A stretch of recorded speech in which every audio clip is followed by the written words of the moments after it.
శ్రీ గురుభ్యో నమ.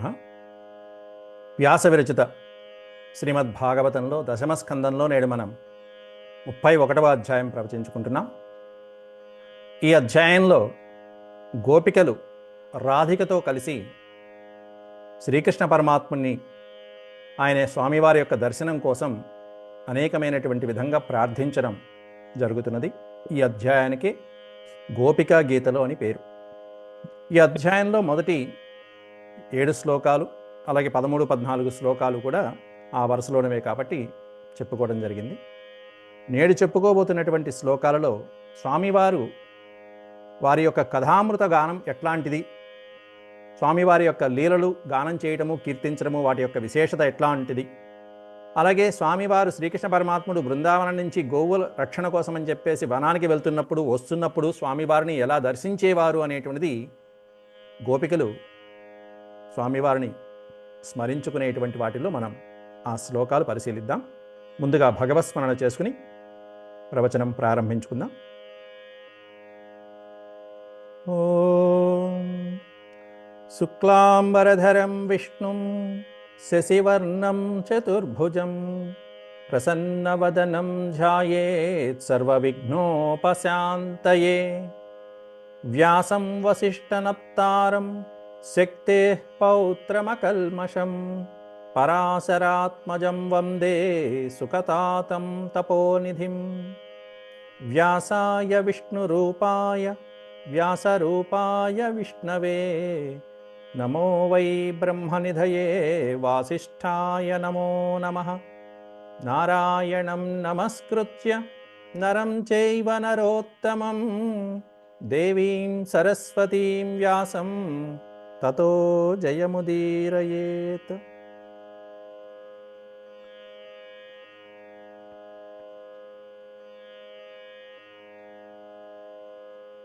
దీంట్లో గత పాఠంలో మనం 7 శ్లోకాల వరకు ప్రవచించుకున్నాం. 8 శ్లోకాలు అయిపోయినాయి. మధురయా గిరా వల్గువాక్యయా బుధమనోజ్ఞయా పుష్కరేక్షణ విధికరీరిమా వీరముహ్యతీ అధరసీధునాప్యాయస్వనః అనేటువంటిది అధరామృతంలో ఉన్నటువంటి అంతరార్థాన్ని మనం పరిశీలించాం గత వారం. కరముల యొక్క విశేషము, చరణముల యొక్క విశేషము, అధరముల యొక్క విశేషము, ఈ 3 స్వామివారి యొక్క అనుగ్రహ పాత్రులైనటువంటి వారికి ఎటువంటివి కలుగుతాయి అనేటువంటిది మనం ప్రవచించుకోవడం జరిగింది. 9వ శ్లోకంలో ఇక అధరామృతం అయిపోయింది, కథామృతంలోకి వస్తున్నాం. తవ కథామృతం తప్త జీవనం కవిభిరీడితం కల్మషాపహం శ్రవణమంగళం శ్రీమదాతతం భువి గృణంతి తే భూరిదా జనాః తవ కథామృతం తప్త జీవనం కవిభిరీడితం కల్మషాపహం. భాగవత కథలు వర్ణించడం ఎంత గొప్పదో, వినటం ఎంత గొప్పదో అనేటువంటిది ఈ శ్లోకంలో వర్ణిస్తున్నారు. స్వామి కృష్ణ పరమాత్మ తవ కథామృతం, నీ యొక్క కథామృతములు, స్వామివారి యొక్క లీలా విశేషాలని కథలుగా గాథలుగా గానం చేసుకుంటూ అలా కీర్తించుకుంటూ అలా వింటూ ఉంటే ఇంకంతకంటే జీవితం ఇంకేం కావాలి? ఏం కలుగుతుందిట దానివలన? తప్త జీవనం, తపించిపోయినటువంటి జీవితాలకి అది అమృతం లాంటిది. నీ యొక్క కథలు ఉన్నాయి చూసావా, ఆ కథలు తపించిపోయినటువంటి మాలాంటి జీవితం కలిగినటువంటి అభాగ్యులైనటువంటి వారికి అమృతం లాంటిది. నీ యొక్క కథలు కవిభిరీడితం, కవిభిః కవుల చేత ఈడితం, కవిభిరీడితం, కవిభిః అంటే భాగవతోత్తములైనటువంటి వారి చేత, బ్రహ్మవేత్తలైనటువంటి వారి చేత, బ్రహ్మాది దేవతల చేత కూడా ఈడితం కీర్తించబడినటువంటిది, ప్రశంసించబడినటువంటిది. అట్లాంటి నీ యొక్క దివ్య గాథలు ఏవైతే ఉన్నాయో నిత్యము స్తుతించబడేటువంటిది. బ్రహ్మవేత్తలైనటువంటి వారు, బ్రహ్మాది దేవతల చేత కీర్తించబడేవారు, కవిభిహి పండితుల చేత కీర్తించబడినటువంటి నీ యొక్క స్థుతులు, నీ యొక్క గాథలు ఏవైతే ఉన్నాయో, కవిభిరీడితం, అటువంటి గాథలని వింటే చాలు.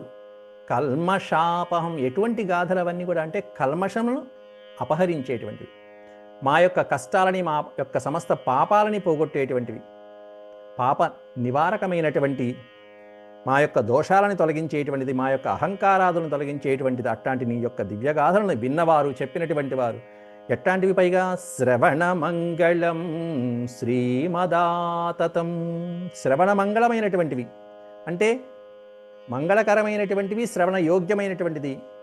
వింటే చాలు మొత్తం అన్నీ కూడా, సకలమైనటువంటివన్నీ కూడా దోషాలన్నీ పోయి ఆ విన్నంత మాత్రముననే శ్రేయస్సుని కలిగించేటువంటివి, మంగళప్రదమైనటువంటివి. శ్రవణ మంగళం, శ్రవణ మంగళం శ్రీమదాతతం. శ్రీమత్ ఆతతం అంటే కళ్యాణప్రదాలైనటువంటివి. శ్రీమదాతతం అంటే శ్రీమత్ అంటే కళ్యాణప్రదములు, మంగళప్రదములు.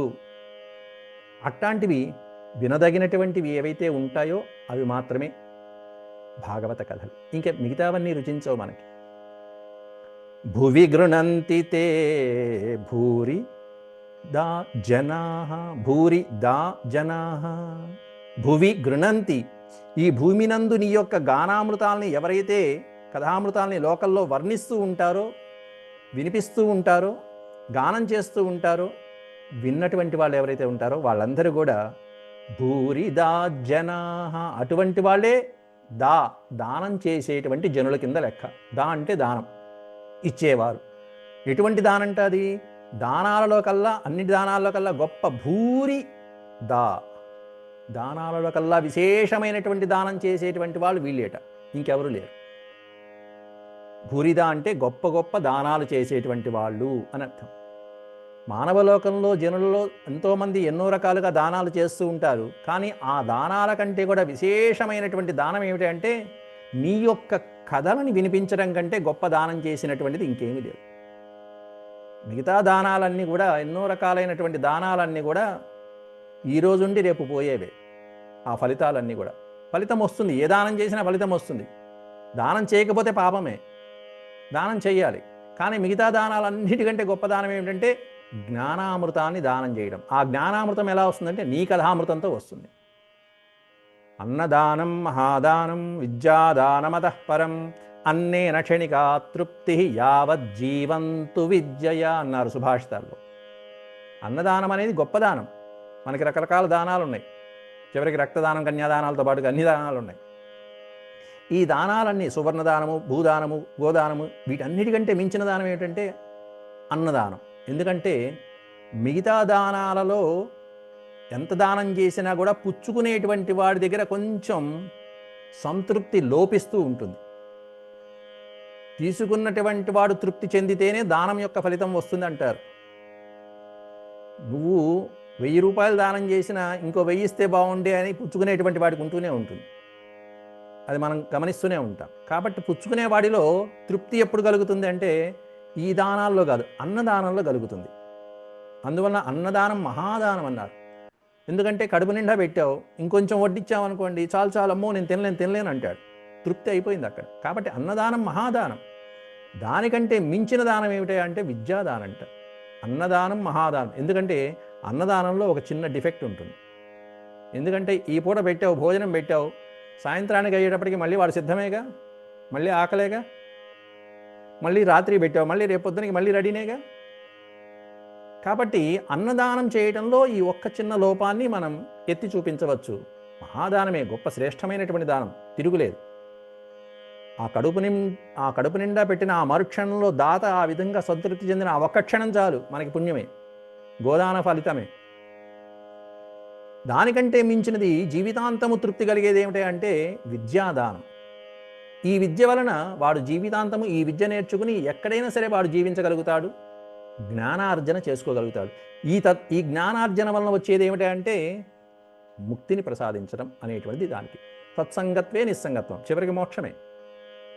అయితే ఇట్లాంటి దానాల్లో కల్లా విద్యాదానం చేసేటువంటి ఆ దానంలో కూడా గొప్పది ఏమిటి అంటే నీ కథామృతం ఎవరైతే చేస్తారో వాడయ్య గొప్ప అని చెప్పి సర్టిఫై చేసేస్తున్నారు ఇక్కడ సుఖయోగీంద్రుల వారు. తవ కథామృతం, కథామృతం పైన ఏమన్నా అధరామృతం ఉన్నారు, ఇక్కడేమన్నా కథామృతం అంటున్నారు. ఏమిటి ఈ అమృతాలు? ఎన్ని అమృతాలు? పైన అమృతం చెప్పారు, ఇక్కడ అమృతం చెప్పారు. ఎన్ని అమృతాలండి? అన్ని అమృతాలే, పరమాత్ముడికి సంబంధించినవన్నీ అమృతమే. మొన్న ఎవరో ఇది చెప్పారు, అమృతం అంటే ఏమిటి అసలు? నాస్తి మృతం ఇది అమృతం. మృతము లేనిది, మరణము లేనిది ఏదైతే ఉంటుందో అది అమృతం. కానీ మన లోకంలో అట్లాంటిది ఏం లేదు కాబట్టి మనకేం చేస్తాం, మనం ఏదైనా తిన్నామంటే అబ్బా అమృతంలాగా ఉంది. ఎవరైనా మంచి కాఫీ ఇచ్చారనుకోండి, అబ్బా కాఫీ తాగి అమృతంలాగా ఉంటుందంట.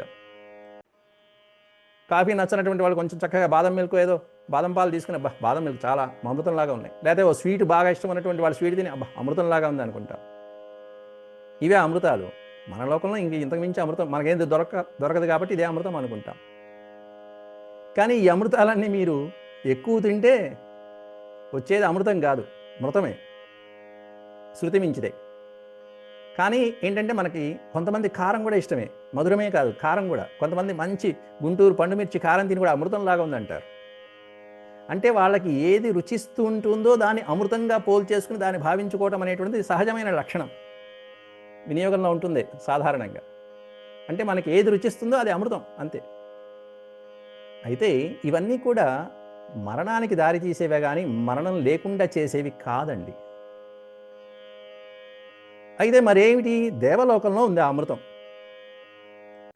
ఇంద్రుడి దగ్గర ఉంటుంది. ఇంద్రుడి యొక్క సంరక్షణలో, పన్నగముల యొక్క సంరక్షణలో ఇంద్రుడి ఆజ్ఞ చేత పన్నగాలన్నీ రక్షిస్తూ ఉంటాయి అమృత భాండాన్ని.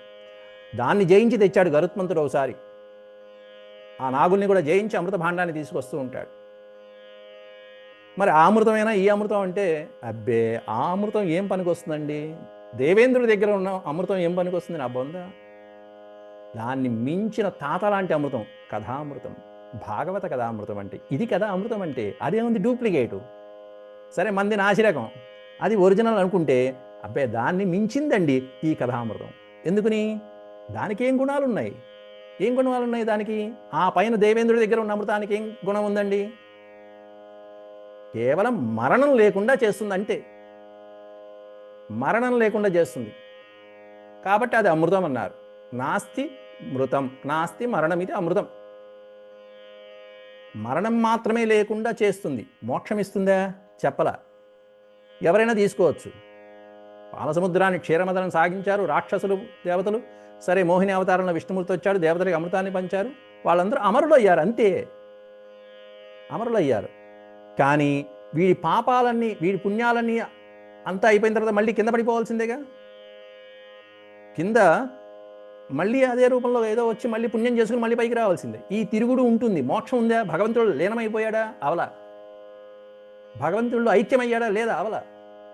మోక్షం వచ్చిందా? రాలా. అట్లా గంధర్వులైనా యక్షులైనా దేవతలకైనా అమృతం తీసుకున్నారు అంటే ఇదే పరిస్థితి, మోక్షం కాదు. కానీ ఆ అమృతానికి కూడా లేనటువంటి లక్షణాలు ఏవైతే ఉన్నాయో ఇక్కడ చూపిస్తున్నారు ఈ శ్లోకంలో. ఏమిటి ఆ శ్లోకంలో చూపించిందంటే, మా అమృతానికి ఫలానా ఫలానా క్వాలిఫికేషన్స్ ఉన్నాయండి, ఆ అమృతానికి ఇవి లేవు. ఆ అమృతం కేవలం మరణం లేకుండా చేస్తుంది. మా అమృతము తప్త జీవనం, తపించిపోయినటువంటి హృదయాలు ఏవైతే ఉంటాయో ఆ హృదయాల్ని హాయిగా చల్లబరుస్తూ ఉంటుంది. కథామృతం వింటూ ఉంటే ఇంకా ఇంకా ఇంకా శ్రవణ మంగళం, ఇంకా ఇంకా వినాలనిపిస్తూ ఉంటుందండి. ఆ అమృతం పుచ్చుకున్నావు, ఇంకేమన్నా పుచ్చుకోవాలా? మళ్ళీ అయిపోయింది, చాలండి ఇంకంతే. ఓ చెంచాడు ఇచ్చేది లిమిట్. ఇది విన్న కొద్దీ విన్న కొద్దీ విన్న కొద్దీ ఇంకా ఇంకా శ్రవణ మంగళం. ఏం అమృతం అండి ఇది! కవిభిరీడితం కల్మషాపహం, నీ పాపాలన్నీ పోగొడుతుంది, సమస్తమైన పాపాలు పోగొడుతుంది. అది పోగొడుతుందా? తూచండి, దానికి ఆ క్వాలిఫికేషన్ లేదు. ఈ అమృతానికి, ఈ భాగవత కథా అమృతానికి సమస్తమైనటువంటి పాపాలని పోగొడుతుంది. బ్రహ్మాది దేవతల చేత, బ్రహ్మవేత్తల చేత కూడా కీర్తించబడేటువంటి, ప్రశంసించబడేటువంటిది కథామృతం, ఈ కథామృతం. అట్లాంటి కథ అండి, అద్భుతమైనటువంటి కథ కదా. అందులో కూడా పరమ భాగవతోత్తములు ఎవరు పలికించినటువంటి కథ ఇది, సామాన్యుల. అందులో రాసినవాడు సాక్షాత్తు వ్యాస భగవానుడు. వ్యాసాయ విష్ణు రూపాయ, రాముడు పలికితే రాముడు చేత పలికించబడినటువంటిది భాగవతం. పలికెడిది భాగవతమట పలికించడివాడు రామభద్రుండట. స్వయంగా రామభద్రుడే వచ్చి పలికించాడయ్యా అని చెప్పి పోతనామాచుడు మొత్తుకున్నాడు. పలికెడిది భాగవతమట పలికించడివాడు రామభద్రుండట, నే పలికిన భవహరమగునట. ఇది కావాల్సింది. ఆ అమృతానికి ఈ క్వాలిఫికేషన్ లేదు, భవహరం అయిపోతుంది. కాబట్టి ఈ భాగవతాన్ని నేను పలికినందువలన ఏమవుతుంది? భవబంధాలన్నీ పరిహారం అయిపోతాయి. అటువంటప్పుడు పలికెదవే రెండు గాథ పలుకగనేలా అన్నారు. కాబట్టి ఇంత గొప్ప అవకాశం వచ్చినప్పుడు వృధాగా వేరే కథలు, ఆ కథలు, ఈ కథలు చెప్పుకోవడం దేనికి? భాగవతమే పలుకుతానయ్యా. పలికెద వేరొండు గాథ పలుకగనేలా, ఇంకా వేరే వేరే కథలు ఎందుకు? పైగా ఈ భాగవతం పలకడం సామాన్యమా? కష్టతరమైంది, ఎంతో కష్టమైంది. ఎట్లాంటి వాళ్ళకి కూడా అసాధ్యమైంది పైన చెప్పారు అక్కడ. అదే మాట, మామూలు విషయం కాదు. అక్కడ కవిభిరీడితం, బ్రహ్మవేత్తల చేత పలికించబడింది, మామూలు వాళ్ళు కాదు. అక్కడ సామాన్యులు కాదు వాళ్ళెవరు. భాగవతము తెలిసి పలుకుట చిత్రంబు, సూలికైన తమ్మి సూలికైనా, తమ్మి చూలికైనా సూలికైనా, సూలికైనా అంటే పరమేశ్వరుడికైనా సరే, లేకపోతే తమ్మి చూలికైనా బ్రహ్మదేవుడికైనా సరే, శివుడికైనా సరే, ఈ భాగవతాన్ని చక్కగా సమగ్రంగా తెలుసుకుని చెప్పలేరు. పరమేశ్వరుడికి కూడా అసాధ్యమే ఈ భాగవతం చెప్పడం. బ్రహ్మాది దేవతలు కూడా కష్టమే. ఇంకా నా సంగతి ఏం చెప్పాలి అంటూ పోతన గారు నమస్కారం చేసుకుంటున్నాడు వాళ్ళకి. వాళ్ళకి చెప్పడం సాధ్యం కాకపోతే ఇంక నేనేం చెప్పగలనండి? అయితే కాకపోతే భాగవతము తెలిసి పలుకుట చిత్రంబు, సూలికైన తమ్మి చూలికైన, విభుద జనుల వలన విన్నంత కన్నంత, తెలియవచ్చినంత తేటపరుతూ. కాబట్టి పెద్దవాళ్ళ దగ్గర నుంచి, విభుద జనులు పండితుల నుంచి, పెద్దవాళ్ళ దగ్గర నుంచి ఏదైతే నేను విన్నానో, కన్నానో, చూశానో, చదివానో, ఇవన్నీ కూడా తెలిసింది మీకు చెప్తాను. నాకు తెలిసింది మీకు చక్కగా విశదపరుస్తాను. తెలియవచ్చినంత తేటపరుతూ, మీకు తేటతెల్లం చేసేస్తాను వచ్చినంత.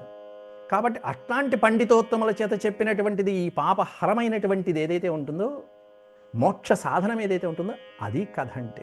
అట్లాంటి కథనే అయ్యా నేను చెప్తున్నాను అంటూ, దేవలోకంలో ఉన్న అమృతం కంటే కూడా గొప్పదైనటువంటి ఈ కథామృతాన్ని నేను వినిపిస్తున్నాను. అట్లాంటి నీ కథని గానం చేస్తున్నామయ్యా మేము అంటూ గోపికలు ఇక్కడ పరమాత్మని వేడుకుంటున్నారు. తవ కథామృతం తప్త జీవనం కవిభిరీడితం కల్మషాపహం, శ్రవణమంగళం శ్రీమదాతతం, భువి గృణంతి తే భూరిదా జనా.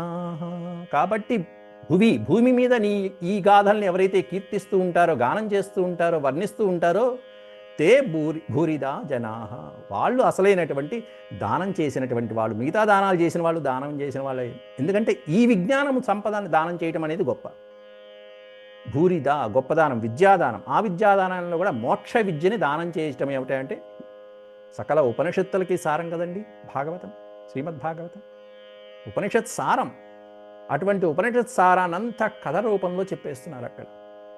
ఇంకా గొప్ప విషయం ఏంటంటేనండి, ఆ ఉపనిషత్తులు, వేదాలు ఇవన్నీ రారాబ్బాయి నీకు ఉపనిషత్తులు కూర్చోబెడతా, నీకు సారమంతా చెప్తా, వేదాంతం కూర్చోబెడతారా అంటే నీతి శతకం అంతా బాగానే వింటాడు. వైరాగ్య శతకం వింటాడా? నీకు వైరాగ్యం శతకం వింటాడు. నీ కామక్రోధాన్ని తగ్గించుకో, కోపాన్ని అణుచుకో, ఇవన్నీ చెప్తే వింటాడా? పోవయ్యా అవన్నీ మామూలే, అవన్నీ ఎవరికైనా ఉంటాయా? ఈరోజు వింటాడు, రేపటికి మామూలే. కాబట్టి ఉపనిషత్తులు అనేటువంటివి ఎక్కడం అనేటువంటిది ఎంత కష్టం అంటే చాలా కష్టం. అది జీర్ణించుకోవటం అనేది ఎన్నో సంవత్సరాల తపశ్శక్తి కావాలి. అలాంటిదే కథని చెప్తారా అబ్బాయి కూర్చోనండి, వెంటనే కూర్చుంటాడు. చిన్నపిల్లాడు కూడా కూర్చుంటాడు. కథ, ఆ కథ ద్వారా వాడికి మెల్లగా ఔషధాన్ని పడేయచ్చు. గీతామృతం లాంటి ఔషధాన్ని అలా వేశామంటే ఎక్కడ ఇంజెక్షన్ అయితే నొప్పి గుచ్చుకుంటుంది, ఉపనిషత్తులు అయితే కాస్త ఎక్కించుకోవడం కష్టం, మందు ఎక్కించుకోవడం కష్టం. కానీ ఇది ఎట్లాంటిదంటే మొత్తం ఔషధం అంతా ఒక క్యాప్సిల్లో పెట్టి, క్యాప్సిల్ ఎవరై నోట్లో వేసుకోరా అని చిన్న చాక్లెట్ వేసినట్టుగా నోట్లో వేశామంటే ఔషధం లోపలికి వెళ్ళిపోతుంది. కథామృతం అట్లాంటిది, దివ్య ఔషధం లాంటిది, మోక్షానికి దగ్గర చేసేటువంటి దివ్య ఔషధం. కథలు అంత సులభోపాయంగా ఉంటూ ఉంటాయి. అందుకే కవులు కూడా రకరకాలుగా చెప్తారు. వేదాలు అనేటువంటివి కఠినంగా చెప్తూ ఉంటాయి. తల్లిదండ్రులు చెప్పినట్టుగా, వేదాలనేవి తండ్రి ఆజ్ఞాపించినట్టుగా చెప్తూ ఉంటాయి, శాసిస్తూ ఉంటాయట. నువ్వు ఇలా చెయ్యి, ఇలా చేయకూడదు, ఇలా చెయ్యి, ఇలా చేయకూడదు అని. కావ్యాలు అనేవి ఉంటాయి కొన్ని, తల్లి చెప్పినట్టుగా చెప్తూ ఉంటాయి. ఒరే అబ్బాయి, ఆ ధర్మరాజు చూడు, జోదమాడు ఎలా అయిపోయాడు పాపం, అట్లాంటి పనులు చేయి మాకు, ఇదిగోమ్మ ఈ ధర్మాలు పాటించు, ఇట్లా ఉండాలి, అత్తవారింటో ఇట్లా ఉండాలి, పుట్టింటో ఇట్లా ఉండాలి, అమ్మాయికి చెప్పినట్టు కావ్యాలు ఇలా చెప్తూ ఉంటాయి. కానీ ఈ పురాణాలు ఉన్నాయి చూసారా, ఇతిహాసాలు, సుభాషాలు లాంటివి ఒక ప్రియురాలు నచ్చ చెప్పినట్టుగా చెప్పుకుంటూ వెళ్ళిపోతాయి. కథలు, కథామృతాలు మొదలైనటువంటివన్నీ ఇలా చేయొద్దండి, ఇలా చేయండి చక్కగా అనగానే వెంటనే ఆ బుజ్జగిచ్చినట్టుగా అలా వెళ్ళిపోతుంటాయి. వెంటనే ఆస్వాదించేటువంటి వాళ్ళకి కథల రూపంలో ఉపనిషత్ జ్ఞానాన్నంతా అందించడం అనేటువంటిది దీని యొక్క పరమ లక్ష్యం. అందువలన కథామృతం అనే పదం, అమృతం అనే పదం ఊరికినే పెట్టకూడదండి, ఎక్కడ పడితే అక్కడ పెట్టకూడదు. అమృతాన్ని పోల్చుకోవాలి, దానికంటే గొప్ప అమృతం ఇది అని చెప్పి నిరూపించడానికి నేను ప్రయాసపడుతున్నాను, అంతే, అంతమించలేదు. ఆ పైన అమృతానికి ఈ క్వాలిఫికేషన్స్ లేవు. కానీ ఈ భాగవతం అనే కథామృతానికి ఎన్ని క్వాలిఫికేషన్స్, దాంట్లో కొన్ని ఇక్కడ ఈ శ్లోకంలో నిరూపించడం జరిగింది. అట్లాంటి నేను అయితే ఇక్కడ శ్రీకృష్ణ పరమాత్ముడిని, నువ్వు లేకపోతే మా మనసు క్షోభిస్తున్నదయ్యా కృష్ణ, కాబట్టి నిన్ను చూడాలని మేము, త్వరగా రా అని చెప్పి వేడుకుంటున్నారు 10వ శ్లోకంలో. ప్రహసితం ప్రియ ప్రేమ వీక్షణం, ప్రహసితం ప్రియ ప్రేమ వీక్షణం, విహరణం చ తే ధ్యానమంగళం, రహసి సంవిదో యా హృది స్పృశః, కుహక నో మన క్షోభయంతి. కుహక, హే కుహక అంటూ, అంటే కపటం తెలిసినటువంటి ఓ స్వామి అంటూ కృష్ణుణ్ణి కుహక అనేటువంటి సంబోధంతో పిలుస్తున్నారు అక్కడ. అంటే కొంచెం మోసం తెలిసినవాడు, మాయ చేసి వెళ్ళిపోతాడండి, మోసగాడులాగా, కపటం తెలిసినటువంటి వాడు. కుహక, హే కుహక, మాకు ఇట్లా అన్యాయం చేస్తావా? ఎందుకంటే మనః క్షోభయంతినః, మా యొక్క మనసులన్నీ క్షోభిల్లుతున్నాయి, అల్లల్లాడిపోతున్నాయి, విలవెల్లాడిపోతున్నాయి. ఎందుకంటే నీ స్మరణలో నువ్వు అలా చేసావు. ప్రహసితం ప్రియ ప్రేమ వీక్షణం, హే ప్రియ, ఓ ప్రియోత్తమ అంటూ శ్రీకృష్ణ పరమాత్ముని సంబోధిస్తూ, హే ప్రియ శ్రీకృష్ణ. ప్రియ, నాథ, సఖ అనేటువంటిది గోపికలు ఎక్కువగా సంబోధిస్తూ ఉంటారు, చూస్తూ ఉండండి. ఒక సఖుళ్లాగా, స్నేహితుడిలాగా, ఒక ప్రియుడు. ప్రహసితం ప్రియ, హే ప్రహసితం, నీ యొక్క చిరునవ్వు. హసితము, ప్రహసితం. హసితం అంటే నవ్వు, ప్రహసితం అంటే ఇంకాస్త చిరునవ్వు, ఇంకాస్త అందంగా పడిపోతామే ఆ మందహాసం చూస్తే. ప్రహసితం ప్రియ, నీ యొక్క దరహాసము, నీ యొక్క ప్రేమమయమైనటువంటి నీ యొక్క వీక్షణములు, చూపులు. విహరణం చ తే, తే విహరణం, నీ యొక్క నడక, అందమైనటువంటి ఆ నడక, నీ యొక్క వంపు సంపులతో హాయిగా అటు వస్తూ ఇటు వస్తూ మీతో పాటు విహరించినటువంటి ఆ సన్నివేశాలు గుర్తు చేసుకుంటూ. ధ్యానమంగళం, నీ యొక్క ధ్యానము, మంగళకరమైనటువంటి నీ ధ్యాస, నీ స్మరణ, ఇవన్నీ గుర్తు చేసుకుంటూ ఉంటే, నీతో క్రీడించినటువంటి, నీతో రమించినటువంటి ఆ సన్నివేశాలు అవన్నీ తలుచుకుంటూ ఉంటేనే, అవన్నీ స్మరిస్తూనే, ధ్యానిస్తూ ఉన్నంత మాత్రాలలోనే మాకు ఆనందమైనటువంటి ఆసక్తి కలుగుతుంది నీ పట్ల. అంతేకాకుండా రహస్యంగా మనం అలా తిరిగినటువంటి గత అధ్యాయాలను మనం చెప్పుకున్నాం. రహసి సంవిదో, సంవిధ అంటే అక్కడ వినోద వచనాలు ఏవైతే మాతో రహస్యంగా మాట్లాడావో, ఏకాంతంగా మాట్లాడావో, రహసి సంవిదో యా హృది స్పృశః, అవన్నీ కూడా మా హృదయాన్ని ఆకట్టుకున్నాయి. అలా నువ్వు ఆకట్టుకున్నావు, వశపరుచుకున్నావు మా హృదయాలన్నీ అలా వశపరుచుకుని, ఇప్పుడేమన్నా ఒక్కసారిగా అదృశ్యమైపోతే నహ మనః క్షోభయంతి కృష్ణ, మా మనసులు క్షోభిస్తున్నాయి కృష్ణ, దయచేసి రా, ఇలా అన్యాయం చేస్తావా మోసగాడని అంటూ ఈ విధంగా ఈ పదం ప్రయోగించారంటే వాళ్ళు ఎంత బాధపడుతున్నారో అర్థం చేసుకోవాలి. ఏమండి, పైనే చెప్పారు కదా కథామృతం చాలు, ఇంకేం అక్కర్లేదని, మళ్ళీ ఇదేమిటి రమ్మంటున్నారు? కథామృతం ఉంటే చాలు మోక్షం వచ్చేస్తుంది అన్నప్పుడు మళ్ళీ ఇంకెందుకు అంటే, ఆ కథామృతానికంటే మించినటువంటి ఆనందం పొందారు వీళ్ళు. కథలు వినటం అయిపోయింది, ఆ కథలను గానం చేయడం అయిపోయింది, గానం చేస్తున్నా కూడా తనివి తీరినటువంటి ఆనందాన్ని, శ్రీకృష్ణుని యొక్క వారి యొక్క సాంగత్యాన్ని కూడా పొందినటువంటి గోపికలు కాబట్టి ఇంకొంచెం ఒక స్టెప్ పైకెక్కారు. దాన్ని అధిగమించి ఆ కథామృతాన్ని, ఆ శ్రవణమంగళమైనటువంటి కథామృతాన్ని కూడా మించి ఆయన చూపులు చూశారు, ఆయన నడక చూశారు, ఆయనతో కలిసి చెయ్యి కలిపారు, వాళ్ళతో నాట్యమాడారు, ఆలింగనాలు పొందారు. అట్లాంటి సందర్భంలో ఆ స్త్రీలందరూ కూడా స్వామివారిని కలుసుకోవాలని తాపత్రయంతో మా హృదయం అల్లల్లాడుతుంది కృష్ణ, దయచేసి నీ దర్శన భాగ్యాన్ని కలిగించు అంటూ ఈ శ్లోకం చెప్పడం జరిగింది.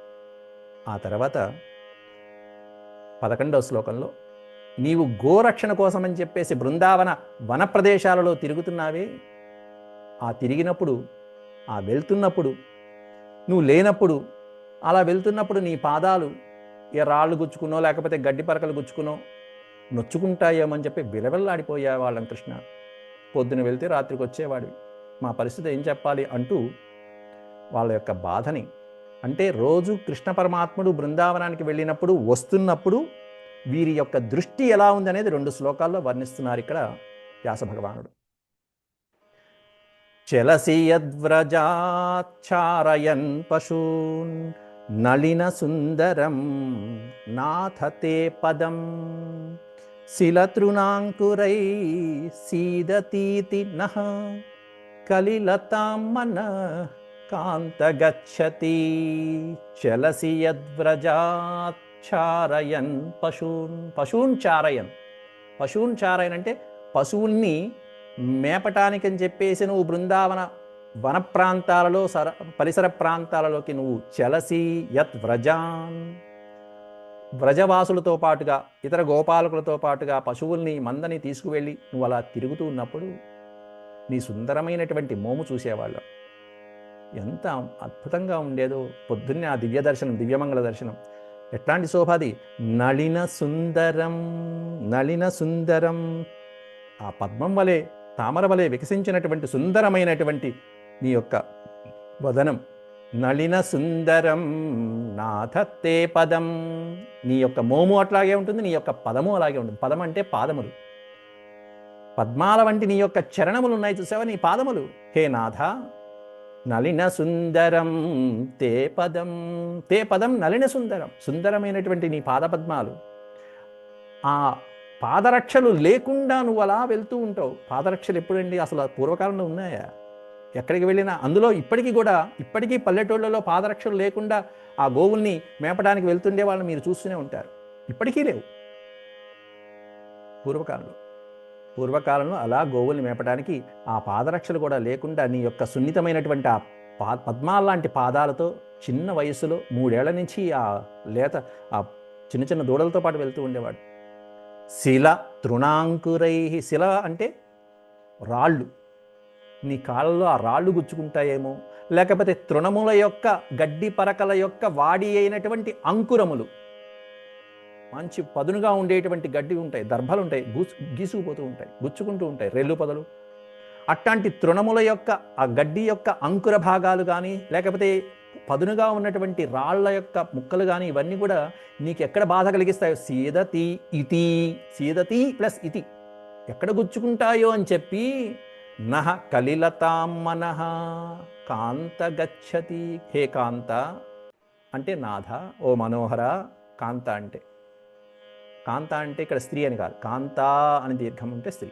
హే కాంత, ఓ ప్రియుడా, సఖి.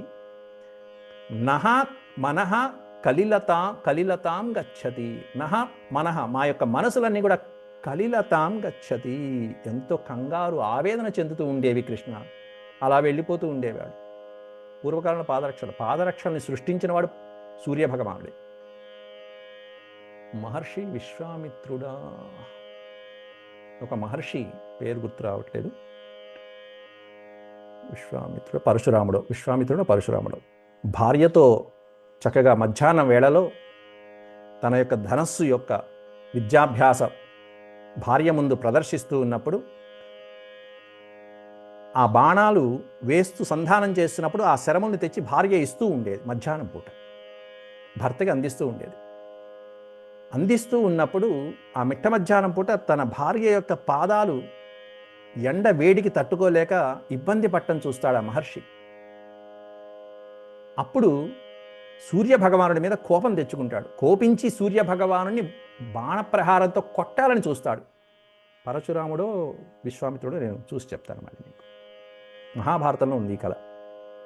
పాదరక్షలని, గొడుగుని సూర్యభగవానుడే స్వయంగా ఆ మహర్షికి ప్రసాదిస్తాడు మొట్టమొదట. అట్లా సూర్యభగవానుడి మీద ఆ బాణప్రహారం చేస్తుంటే సూర్యుడు పక్కపక్క నవ్వి, ఏమిటయ్యా నువ్వు ఎవరి మీద బాణప్రహారం చేస్తున్నావు తెలుసా అంటాడు. ఇంకెవరి మీద, నీ మీదే అంటాడు.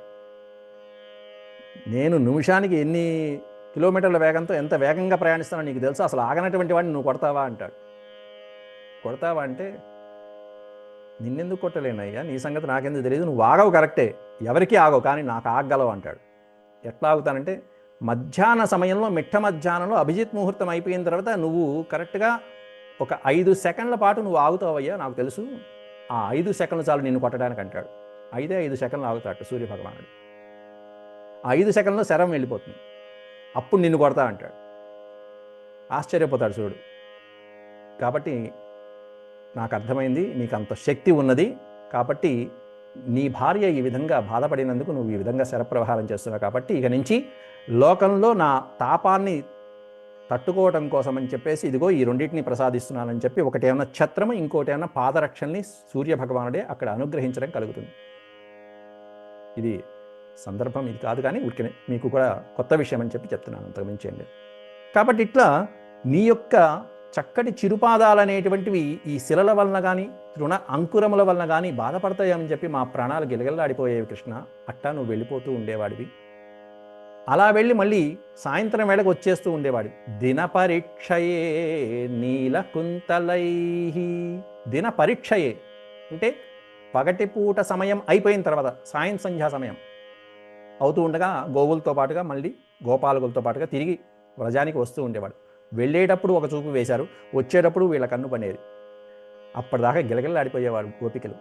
దిన పరీక్షయే నీలకుంతలై వనరుహాసనం వనరుహాననం బిభ్రదావృతం వనరుహాననం బిభ్రదావృతం ఘనరజస్వలం దర్శయన్ముహు మనసి నస్మరం వీరయచ్చసి దిన పరీక్షయే నీలకుంతలై. ఈ శ్లోకానికి సమయం సరిపోదు కాబట్టి రేపు వివరంగా చెప్పుకుందాం. సాయంత్రం వేళ ఆ గోపాల రక్షకుడు స్వామి తిరిగి వస్తూ ఉంటే ఆయన యొక్క సౌందర్యం ఎలా ఉండేది, ఎంత అద్భుతంగా ఉండేదో ఈ శ్లోకంలో వర్ణిస్తున్నారు. సామాన్యమైనటువంటి గోపాలకులు ఎంత కష్టపడ్డారండి స్వామి చిన్నప్పుడు. పొద్దుననంగా వెళ్ళి సాయంత్రం దాకా ఆ గోవుల్ని మేపుకుంటూ వచ్చి ఆ గోపాలకుల్ని రక్షించి ఆయన వృత్తి ఇదే కదా. 7 ఏళ్ల వరకు, 3 ఏళ్ల నుంచి 7 ఏళ్ల వరకు ఆ గోవుల్ని రక్షించుకుంటూ వచ్చాడు.